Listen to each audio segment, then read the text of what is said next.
Canal Sérgio Monteiro. Queridos amigos, aqui no nosso canal, hoje, você vai ter a oportunidade de conhecer um pouco sobre o trabalho da AFM.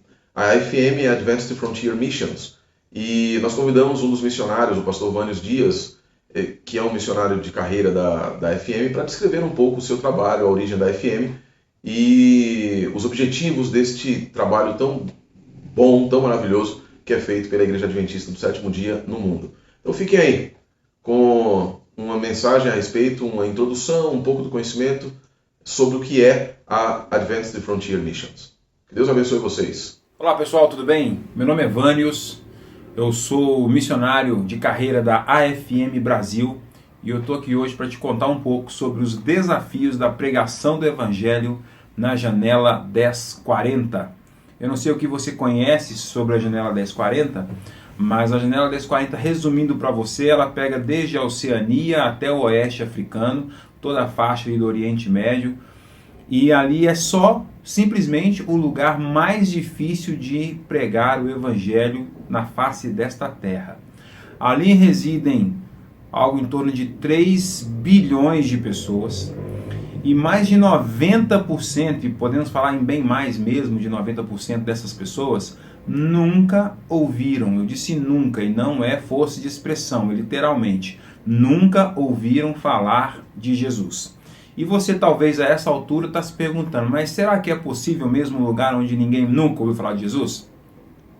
Então eu vou te contar aqui te dar uma maneira de você entender talvez melhor esse raciocínio que eu estou te propondo. Aqui no nosso país, o Brasil é um país cristão. Então, eu acho que você, durante essa semana, você não encontrou na rua, por exemplo, com muita facilidade, com um muçulmano. E se você talvez encontrou é difícil que ele tenha te ensinado alguma coisa sobre o Corão, alguma coisa sobre Mohammed, profeta, alguma coisa sobre como eles entendem Alá. Pouco provável. Por quê? Porque no nosso país, a nossa cultura não é essa. A nossa cultura, a cultura brasileira é uma cultura cristã. Então aqui você ouve falar sobre Nossa Senhora Aparecida, você ouve falar sobre subir no monte para orar, você escuta falar sobre a volta de Jesus, sobre os 12 apóstolos. Essas coisas são comuns a nós. Nada sobre o islamismo, ou muito pouco sobre o islamismo nós ouvimos aqui.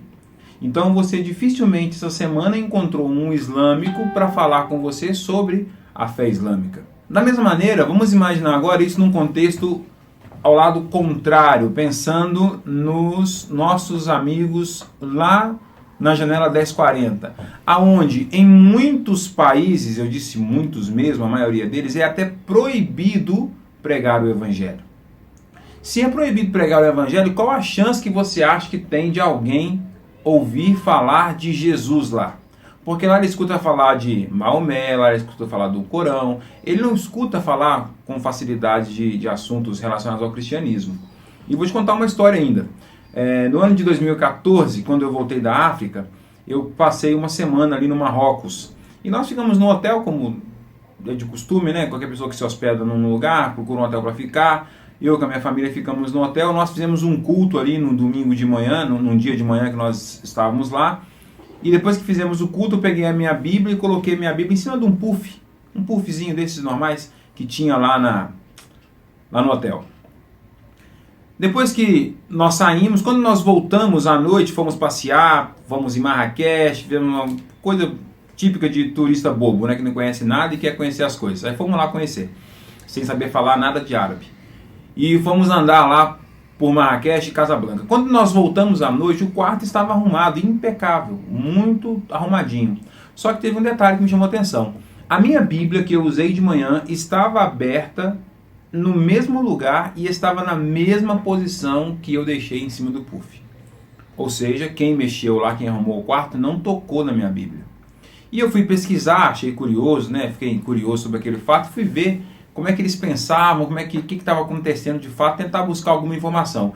E para meu espanto e horror, quando eu fui na internet, eu descobri que naquele dia eu poderia ter sido preso por fazer proselitismo, porque no Marrocos é proibido. Se a camareira entendesse, imaginasse, achasse que que eu deixei a Bíblia ali aberta para ela ler, ela poderia dizer, ó, tem um cristão aqui no hotel, ele está pregando sobre o cristianismo aqui. Eu seria preso e descobri que tinha um rapaz americano que já estava preso há 8 meses pelo mesmo problema, ou um problema parecido. Então eu pergunto para você, qual a chance que nós temos realmente de alguém num país como esse ouvir livremente alguém falar de Jesus para ele? E a realidade do Marrocos se repete em muitos outros países da janela 1040.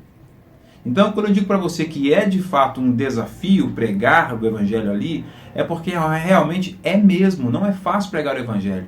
Ali tem pessoas que estão perdendo as suas vidas pregando o evangelho, tem pessoas encarceradas porque pregam o evangelho, tem pessoas expulsas desses países porque pregam o evangelho que nós conhecemos aqui.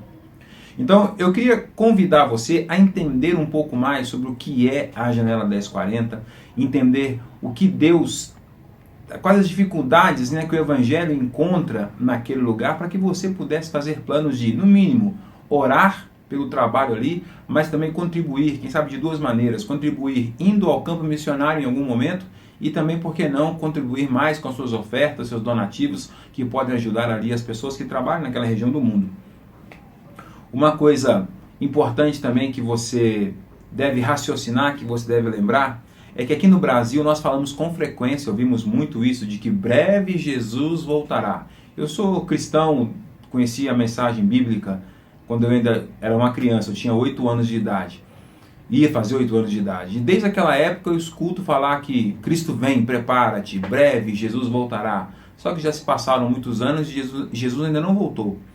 Agora, uma coisa que me chama a atenção é o seguinte, essa questão de que Jesus em breve voltará, ela é verdade talvez para nós aqui no Brasil, num contexto onde pregar o evangelho é relativamente fácil.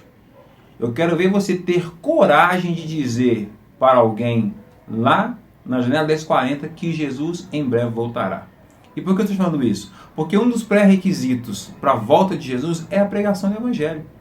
E eu sei, você também sabe que Deus é poderoso e Ele pode numa única noite dar uma revelação, um sonho lá para todo mundo no Oriente Médio, na janela 1040, e eles entenderem quem é Jesus e entregarem a vida a Jesus. Inclusive isso já aconteceu, temos relatos de pessoas que sonharam com Jesus, uma série de coisas assim acontecem lá. Mas essa não é a maneira, talvez mais adequada. O que Deus quer é que eu e você nos envolvamos nesse processo de salvar pessoas. E eu pergunto para você, enquanto nós estamos aqui falando da segunda vinda de Cristo, quantas pessoas ainda não ouviram falar nem da primeira? E para você entender melhor esse raciocínio, existe um autor chamado Oswald Smith, em que ele usa exatamente essa frase. Ele diz assim, nós falamos acerca da segunda vinda de Cristo, mas a metade do mundo nunca ouviu falar da primeira.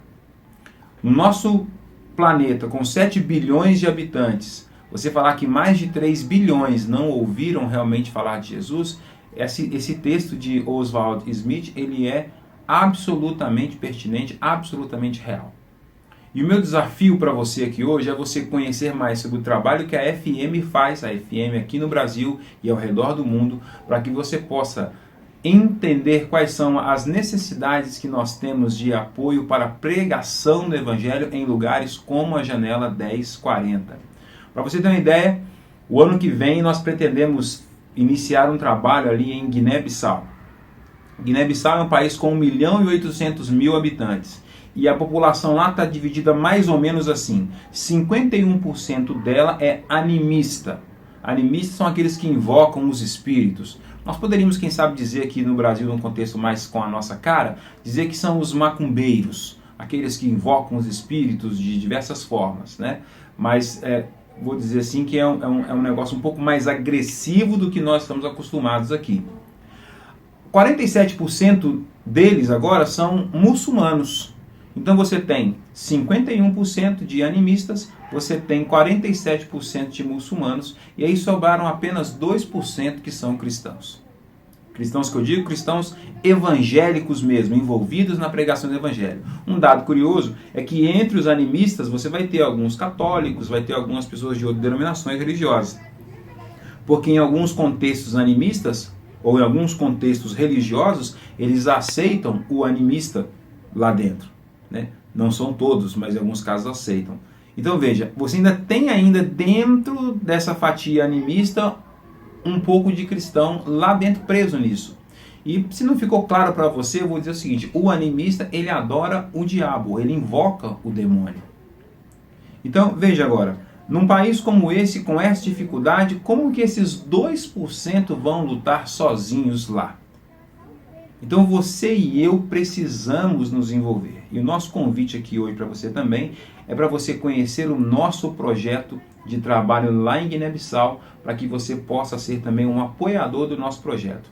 Inclusive, agora no mês de janeiro de 2020, nós estamos montando um grupo para irmos até Guiné-Bissau. Vamos selecionar e recrutar 20 pessoas para passarmos ali 3 semanas pregando o Evangelho, fazendo algumas ações que são preparatórias para ações maiores que virão. E isso não é um luxo, isso é uma necessidade. Vocês em algum momento vão conhecer aqui o pastor Gaspar. O pastor Gaspar Gomes, ele é o líder da igreja, o líder da missão lá em Guiné-Bissau. E certa vez conversando com ele, falando sobre os desafios nossos lá de pregar o Evangelho lá em Guiné-Bissau, ele falou comigo: pastor, lá nós temos apenas 5 pastores para o país todo, apenas 5 pastores. Então, pastor, a vinda de vocês aqui, aí se referindo aos missionários que estavam lá trabalhando naquela ocasião, ele disse para mim: a vinda de vocês aqui para nós não é um luxo, é uma necessidade, é uma carência, porque nós sozinhos não conseguimos. Você entende isso? Então, quando nós falamos em missão, e muitas pessoas têm às vezes uma visão um pouco assim romântica de missão, tem gente que imagina que missão é viajar ao mundo conhecendo lugares. Missão não é passear, não é conhecer lugares. Missão é você se fazer presente em lugares onde a sua presença é essencial. Não é luxo, não é passear, não é se divertir, é fazer a diferença. E eu convido você então mais uma vez a conhecer os projetos que a FM tem, os projetos da FM em Guiné-Bissau, e tentar também, quem sabe, fazer planos para que um dia você possa atravessar o mar e estar lá do outro lado do mar, pregando o Evangelho para pessoas que são carentes da Palavra de Deus. Que Deus te abençoe. Em breve teremos aí mais conteúdo, teremos outros vídeos, e fique atento aí para que você possa conhecer mais e entender mais sobre a AFM Brasil. Deus abençoe você.